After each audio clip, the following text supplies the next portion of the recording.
Hello दोस्तों, आज हम लोग स्टार्ट करेंगे यूनिट 1 मेजर मैथ्स का वेरियस सिलेबस के अकॉर्डिंग। जो मेजर मैथ्स में जो यूनिट 1 है डिफरेंशियल कैलकुलस, उसको हम लोग स्टार्ट करेंगे आज पढ़ना।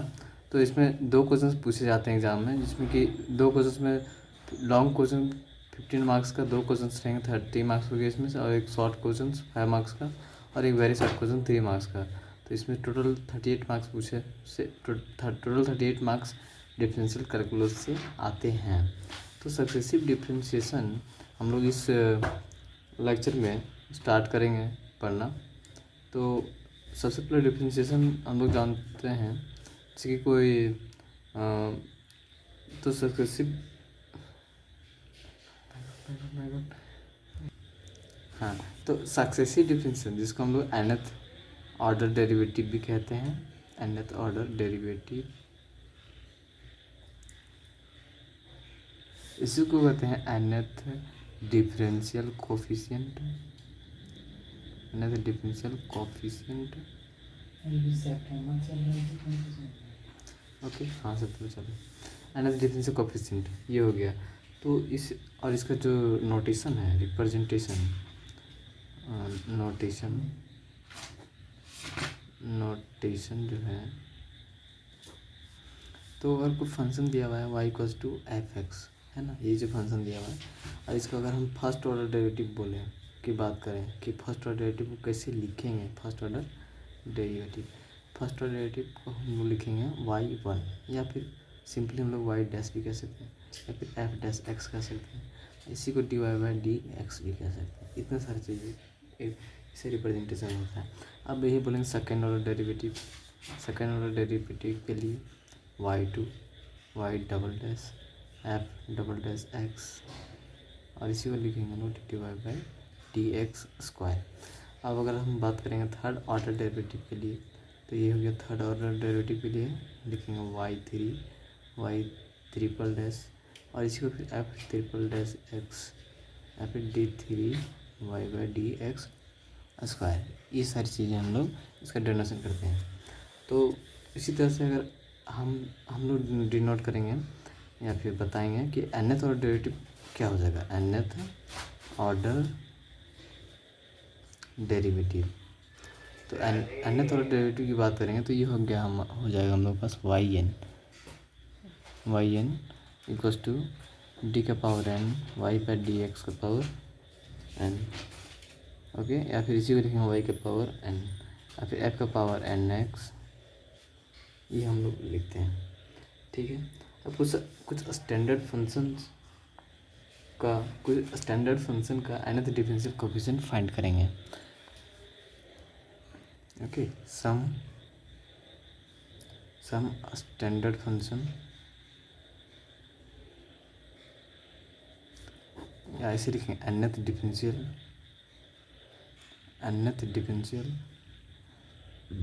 Coefficient of some standard function.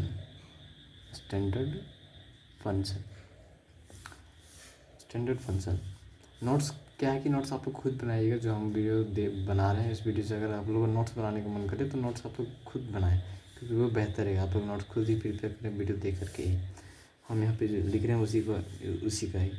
तो पहला हम लोग ट्राई करेंगे एक एग्जाम्पल कि y इक्वल्स टू, आपको दिया हुआ है कि y इक्वल्स टू दिया हुआ है e का पावर ax।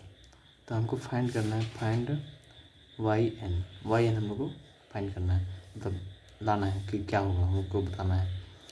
जिस तरह हम लोग यहाँ पे करते कि पहले इसका फर्स्ट डेरिवेटिव निकालेंगे, फिर सेकंड, थर्ड, तो उसी तरह ऑर्डर एक दिखेगा, पैटर्न पता चलेगा। उसी पैटर्न से फिर nth और डेरिवेटिव भी हम लोग बताएंगे। इसका यही वे है बताने का yn। तो इसको हम क्या करते हैं, गिवन करते हैं, given y equals to power ax, इसको हम इक्वेशन 1 मान लेते हैं। ओके, ऑन डिफ्रेंशिएटिंग, अब हम लोग इसको डिफ्रेंशिएशन करते हैं। On differentiating equation 1 with respect to x, okay, तो ये हो गया y1 e का पावर ax का डिफ्रेंशिएशन e का पावर ax हो जाएगा, और यहाँ पे ax का डिफ्रेंशिएशन a हो जाएगा। हाँ, तो यहाँ पे हो गया a e का पावर ax। फिर इसका y2 वाई टू के लिए देखिए यहाँ पे ए जो है ये यहाँ पे कांस्टेंट है, इसीलिए क्या करेंगे कि ए को एज इट इज़ बाहर रखेंगे। एज इट इज़ का डिफरेंशिएशन तो जीरो जाता है, लेकिन यहाँ पे प्रोडक्ट में तो ये यहाँ पे कांस्टेंट है तो बाहर रहेगा। हम लोग पढ़ के आ चुके हैं 12th क्लास में। तो ई का पावर एक्स का डिफरेंशिएशन हो गया ई का पावर ए एक्स, और ए एक्स का डिफरेंशिएशन फिर से यहाँ पे हो गया ए। तो यहाँ पे क्या हो गया ए स्क्वायर ई का पावर ए एक्स। इसका हम लोग थर्ड y3 निकालेंगे, यानी थर्ड ऑर्डर डेरिवेटिव। तो ये वाई ए स्क्वायर जो है सो बाहर रहेगा, और ई का पावर ए एक्स का डिफरेंशिएशन ई का पावर एक्स हो गया, और ए एक्स का डिफरेंशिएशन ए हो गया। तो इसको फिर से अगर देखेंगे तो हम लोग पा गया ए क्यूब और ई का पावर ए एक्स, ये हो गया थर्ड ऑर्डर डेरिवेटिव। सॉरी दिख नहीं रहा था ना, तो ये हो गया थर्ड ऑर्डर डेरिवेटिव। ओके, तो हम लोग देखेंगे वाई एन हम लोग लिखा, ये वाई एन हो गया। अच्छा, एक हम लोग यहाँ पैटर्न का दे रहे हैं कि जब y2 था तो ए का स्क्वायर था, यहाँ 3 था तो यहाँ ए का पावर 3 था, तो यहाँ n ऑर्डर डेरिवेटिव करना है, तो यहाँ पे ए का पावर n हो जाएगा और यहाँ पे ई का पावर ए एक्स हो जाएगा, राइट। तो ये इसका क्या हो गया, ऑर्डर डेरिवेटिव हो गया। तो यहाँ पे उसी तरह एक सेकेंड क्वेश्चन देखते हैं। सेकेंड क्वेश्चन हम लोग ले लेते हैं, सेकेंड क्वेश्चन ले लेते हैं y equals to log A X plus B, ये क्वेश्चन को ले लेते हैं। अगर ये y इक्वल्स टू ये दिया हुआ है, तब वाई एन हम लोग को फाइंड करना है, क्या होगा वो बताना है। तो सबसे पहले हम लोग गिवन कर लेंगे, given y equals to log A X plus B, इसमें हम मान लेते हैं, सेलेक्ट कर लेते हैं। अब यहाँ से on differentiating 1 with respect to x, तो x का डिफरेंशिएशन करते हैं तो ये y का डिफरेंशिएशन फर्स्ट ऑर्डर डेरिवेटिव से क्या हो जाता है, y 1 हो जाता है। और log x का डिफरेंशिएशन हम लोग जानते हैं 1/x, तो x यहाँ पे क्या है ए एक्स प्लस बी है, तो ये पूरा टर्म आ जाएगा।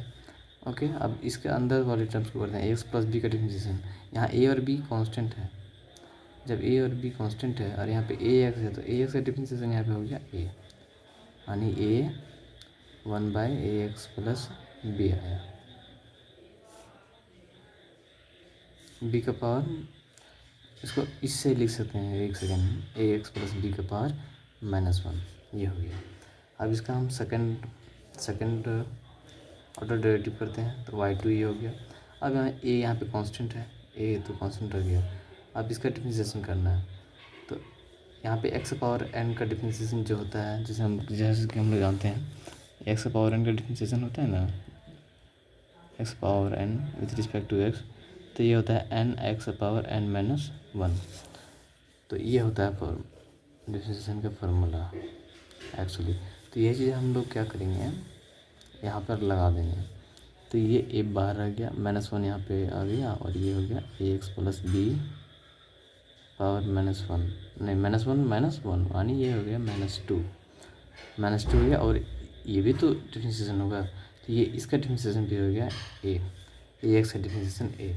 फिर इसको सिंपली और इसको सॉल्व करेंगे, तो ए इंटू ए स्क्वायर हो गया, -1 ए एक्स प्लस बी का पावर -2, ये आ गया। अब फिर से इसको करेंगे y3, जो y3 करेंगे तो ए स्क्वायर -1 आ गया, ये -2 को एज ए कोएफिशिएंट की तरफ लिखाता है जब डिफरेंशिएशन करेंगे तो, और यहाँ पे पावर एक क्या हो जाता है, बढ़ जाता है। ए एक्स प्लस बी यहाँ -2 था तो यहाँ पे -3 हो जाएगा, और जब यहाँ ए एक्स इसका डिफरेंशिएशन करेंगे तो यहाँ पे ए आ जाएगा। तो इसको अगर इवैल्यूएट करेंगे तो ये हो गया ए का स्क्वायर, और यहाँ ए, तो ये का क्यूब हो जाएगा, -1 -2 और ए एक्स प्लस बी का पावर -3 आएगा। तो यहाँ से एक पैटर्न हम लोग को पता चला, जब y1 था तो एक यहाँ से ए का पावर 1 था, और यहाँ एक्स प्लस बी का पावर भी -1 था। यहाँ 2 था तो ए का स्क्वायर बना, -1 एक -1 भी रहा, यहाँ 2 था तो यहाँ -1 तक गया, और एक्स प्लस बी का पावर भी सेम है।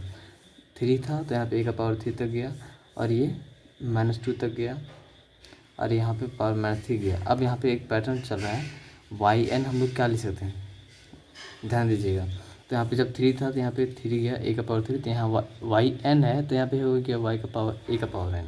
और यहाँ पे जब 3 था तो यहाँ पे -2 तक गया, एक कम गया, एक कम गया, तो यहाँ पे n है तो यहाँ पे कितना कहाँ तक जाएगा, ये -1 -2 -3 ये सब लिखाएगा। और यहाँ n है तो यहाँ पे n-1 तक जाएगा। जैसे यहाँ 3 था तो यहाँ पे 3-1 2 तक, यहाँ पे n है तो यहाँ पे n-1 तक जाएगा, लेकिन इसके आगे माइनस का साइन भी रहेगा साथ में। ओके, तो और यहाँ पे ax प्लस बी का होल पावर, यहाँ पे जब 3 था तो यहाँ -3, यहाँ पे n है तो यहाँ पे -n रहेगा। इसको और अगर हम लोग आते हैं तो और इसको आगे तो सॉल्व करेंगे। यहाँ पे a का पावर n है। अब यहाँ पे क्या है कि यहाँ पे माइनस है, यहाँ माइनस है, यहाँ माइनस है, यहाँ इसके पास भी माइनस है, लेकिन ये टर्म कहाँ, ये टर्म जो है कितना बार है, जैसे अगर कोई नंबर है, इसी नंबर्स को देखेंगे हम लोग, यहाँ पे समझेंगे इस चीज़ को यहाँ पे समझेंगे, यहीं पे समझेंगे कि यहाँ से अगर हम माइनस निकालते हैं, यहाँ से माइनस निकलेगा, यहाँ से माइनस निकला, 1 2 3 गया, लेकिन ये कितना तक गया, n-1 तक, मतलब -1 यहाँ से निकलेगा माइनस, यहाँ से माइनस, यहाँ से माइनस, तो यहाँ -1 का पावर n-1 हो जाएगा। जैसे देखेंगे यहाँ पे -1 का पावर 3 है, इसका मतलब -1 इंटू -1 इंटू -1, यानी -3 बार निकलेगा यहाँ पे 1 2 3। तो इस तरह यहाँ n-1 तक गया तो यहाँ -1 का पावर n हो जाएगा। जैसे 2 का पावर 2 था, यानी क्या 2 का पावर 2 दैट इज 2 इंटू 2। इसी प्रकार यहाँ पे है कि माइनस यहाँ पे n-1 टाइम्स तक रहेगा, इसके लिए इसका पावर में आ जाता है ये, और ये हो गया a का पावर n। ओके, और यहाँ पे हो जाएगा ax प्लस, सॉरी ये तो माइनस बाहर निकला सब पे, लेकिन यहाँ पे 1 2 3 ये चीज़ भी रहेगा। देखिए एक चीज़ यहाँ पे, एक second, 1 into 2 into 3 dot dot dot dot n-1 तक गया। तो इसको हम लोग क्या लिखेंगे, जैसे हम लोग को रहता है 5 इंटू 4 इंटू 3 इंटू 2 इंटू 1, तो हम लोग इसको लिखते हैं 5 फैक्टोरियल। तो इसी तरह यहाँ पे 1 into 2 into 3 into dot dot लेकर के n-1 तक गया है, तो यहाँ पे लिखेंगे n-1 फैक्टोरियल। उसी तरह यहाँ पे हम लोग यहाँ पे ये जो -1 का पावर n-1 गया था, यहाँ सभी टर्म से माइनस कॉमन निकालेंगे, इसमें माइनस, फिर माइनस, फिर माइनस, तो n-1 तक का टर्म्स -1 बाहर निकलेगा तो उसका पावर n-1 हो जाएगा। आप समझ रहे हैं कि आप लोग इसको फील कर पा रहे होंगे मेरे बातों को। तो यहाँ पे हो जाएगा कि n-1 फैक्टोरियल, और यहाँ पे हो गया ax प्लस बी का पावर होल पावर -n। अब अगर कोई आता है एक x का पावर -5, तो हम लोग लिखेंगे 1/x का पावर 5, ये नीचे आ जाता है और पॉजिटिव पे आता है। उसी तरह यहाँ पे इस पावर का -n है, ये सब तो आप लोग को पता ही होगा, बेसिक क्लास में आप लोग पढ़े होंगे बचपन में। तो ये हो गया -1 का पावर n-1, और ये n-1 factorial by ax plus B का पावर n हो गया। तो ये हम लोग का हो गया yn, log ax plus B का yn हो गया।